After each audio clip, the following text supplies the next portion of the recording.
Hi, this is Kevin in 5DX with Cycle 24, and today I'm going to give you a brief demonstration on how easy it is to assemble element connections using pop rivets. So to get started, here's a few of the basic tools that you'll need in order to complete this job.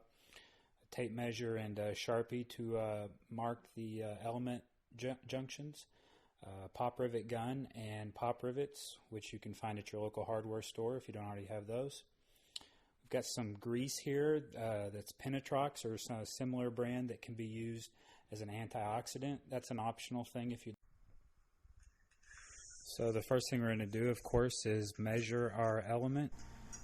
This is a 36-inch piece of tubing, which means that our exposed length will be 33 inches. We always taper in our smaller section of tubing 3 inches into the larger one. So we're putting a mark here at 33 inches.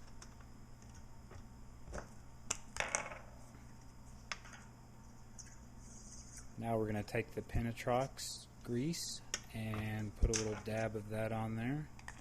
Don't need too much, just a little bit. Now our larger section of tubing will slide right into that smaller one up against our Sharpie mark there. And now you're ready to drill your hole for your pop rivet. Just as long as you drill your hole where the two sections meet, you'll be in good shape.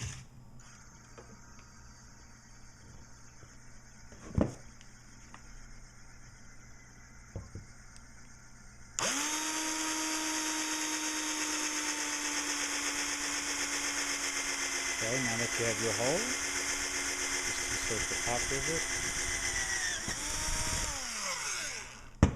And then a couple of squeezes with the pop rivet gun and you'll be all set. I'm